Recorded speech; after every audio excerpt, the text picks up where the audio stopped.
நம்ம சக்கரை பொங்கல் வைக்க போகிறோம். அதுக்கு வந்து 1 கிலோ மண்டை வெல்லம் வாங்கி நம்ம உடச்சி வச்சுருக்கோம். அதை போட்டு நம்ம நல்லா மண்டை வெல்லம் கரையிற அளவுக்கு காய்ச்சணும். தண்ணி 1/2 டம்ளர் தான் ஊற்றணும். தண்ணி ரொம்ப ஊற்றக்கூடாது. ஒரு 1/4 டம்ளரோட போதும். நம்ம ஏலக்காய் தட்டி வச்சுருக்கோம் உரலில், அதை வந்து இதில் போடுறோம்.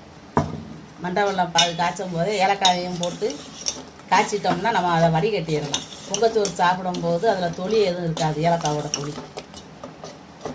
நம்ம பொங்கச்சோறு கிண்ட போகிறோம். அதுக்கு வந்து 2 டம்ளர் அரிசி,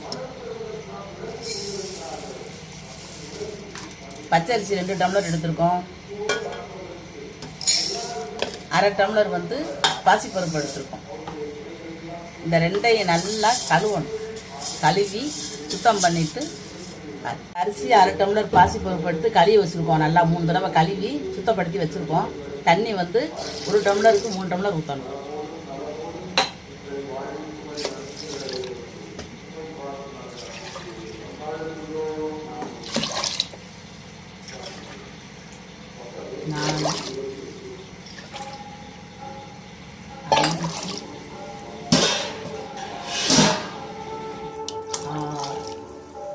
குக்கரை போட்டு மூடி நல்லா ஒரு 3 விசில் வச்சு இறக்கணும்.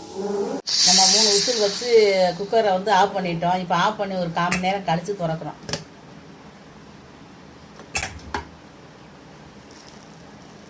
இப்படியே கிண்ட விடணும். நல்லா குழைய வந்துடுச்சு. புகச்சோறு நம்ம கிண்டி வச்சுட்டோம் நல்லா. இப்போ வந்து மண்டை வெல்லம் காய்ச்சின மண்டை வெல்லம் பால் எடுக்கிறோம். இதை வந்து நம்ம கெட்டியாக காய்ச்சி தான் ஊற்றணும். தண்ணியனாக்கா ஊற்றிட்டோம்னா பொங்கச்சோறு வந்து தண்ணி மாதிரி ஆயிடும். அதனால் நம்ம கெட்டியாக தான் காய்ச்சி ஊற்றி கிண்டணும். நம்ம மண்டை வெல்லத்தை காய்ச்சாமல் பொங்கச்சோத்தில் போட்டோம்னா உள்ள மண் தூசி ஏதாவது இருக்கும். அதனால் நம்ம வந்து காய்ச்சி தான் ஊற்றணும்.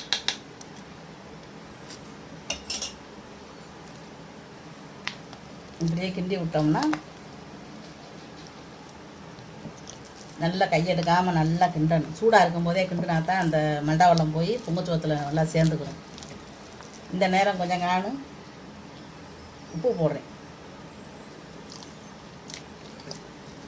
உப்பு போட்டோம்னா அது நல்லாயிருக்கும்.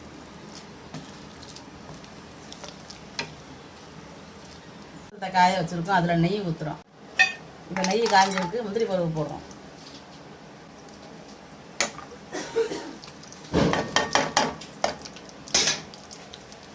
கிஸ்மிஸ் பழம் போடும்.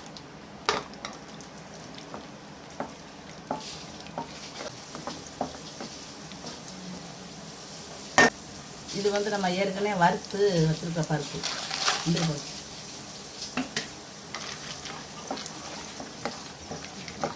இது வறுத்து இருந்ததுனால இப்போ நான் வறுக்கல. அடுப்பு ஆஃப் பண்ணியாச்சு. இப்போ தூக்கி நம்ம பொங்கச்சோறில் இதை தூக்கி ஊற்றப்போம். நம்ம வறுத்து வச்சுருக்கிற முந்திரி பருப்பு அதை தூக்கி ஊற்றணும்.